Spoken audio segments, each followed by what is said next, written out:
একটু কম হয়েছে। তুমি কে মা? তোমার বৌমা?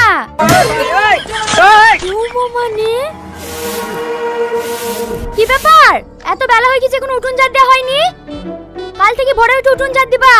আমি সকালে উঠে তোমাকে ঘুমাইতে দেখলে কিন্তু গায়ে পানি ঢেলে দেবো, কথাটা মাথায় থাকে জেনে। এই কে তুই? কে মানে? এই বাড়ির মালিক, তাড়াতাড়ি ঝাড় দাও। এই তুমি কোথায় যাচ্ছ? টিউশনে। ঠিক আছে, টিউশন থেকে সোজা বাড়ি চলে আসবা, কোনো ছেলের সঙ্গে কথা বলবা না। সত্যি দোষ, তোকে আজ 12 বছর পর কাছে পেয়ে আমার যে কি আনন্দ হয়েছে তোকে বলে বোঝাতে পারবো না। ও গো, হে তোকে দেখো কে এসছে। ভাই এতদিন পর, ভালো আছো তো? কখন আসলা? এসেছে অনেকক্ষণ আগেই। আমি বাজার থেকে এসে দেখছি গেটের সামনে দাঁড়িয়ে আছে।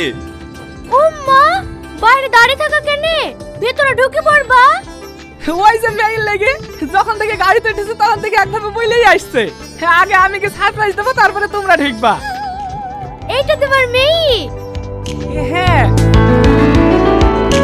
আরে মা থাক থাক, আমার সাথে দুষ্টুমি করা না। পড়াশোনা শেষ করে বিদেশ থেকে কবে বাড়ি এসছো? পরশুদিন। জানো বোন, বাড়ি পৌঁছে তোমাদের কথা বলতে লেগেছে। সেই ছোটবেলায় খালা খালুকে দেখেছি, চলো মা একবার ঘুরে আসি কি ওর লেগে তো এত তাড়াতাড়ি আসা। আমাদের বৌমা, আমাদের উপর মায়া থাকবে না তো তোমাদের উপর মায়া থাকবে নাকি? চলো মা, আর তোমাকে মায়ের বাড়ি যেতে দেবো না, এবার একবার বিয়ের কাজে সেরেই ফেলবো। বোন বাবু কোথায় গেছে? মাকে বইলে রাতে গেছে। ও, সেই ছোটবেলায় দেখেছি বাবুকে, এখন দেখতে কেমন হয়েছে?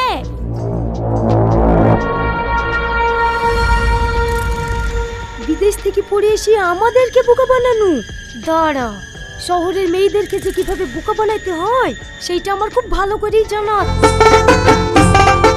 এই রোহন, কি হলো ভাবি? তুই না এসছে?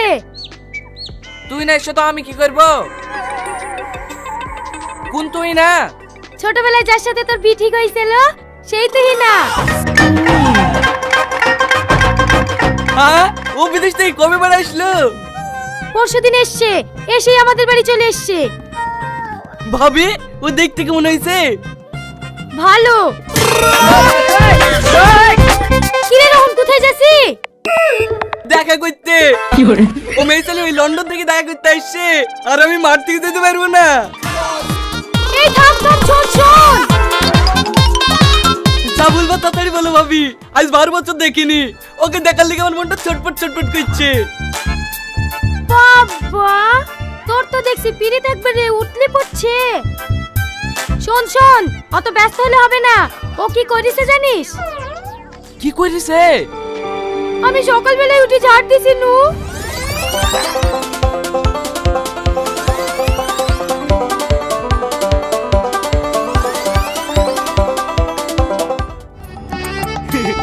তোমাদেরকে এইভাবে বোকা বানিয়েছে?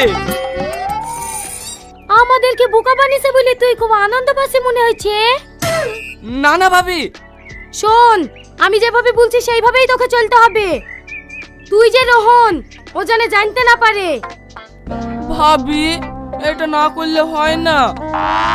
ওই এতদিন পরে এসে একটু মিষ্টি মিষ্টি কথা বলবো, ওখানে নদীর ধারে ঘুরতে যাব। এই, তুই স্বপ্ন দেখা বন্ধ করে আমার কথা শুনবি কিনা তাই বল। ঠিক আছে ভাবি, বলো। আজ থেকে তুই আর রোহন না, বিশু রোহন। ভাবি, বিশুকে বাদ দিয়ে অন্য কাউকে দিলে হয় না? কেনে? ওই ছোড়ার স্বভাব খুব খারাপ। আবার তুই কথা বলছিস? ঠিক আছে ঠিক আছে ভাবি, তোমার যা খুশি তাই করো। ঠিক আছে, বাড়ির লোককে আর বিশুকে বোঝানোর দায়িত্ব আমার। যা তুই কাজ কর গা।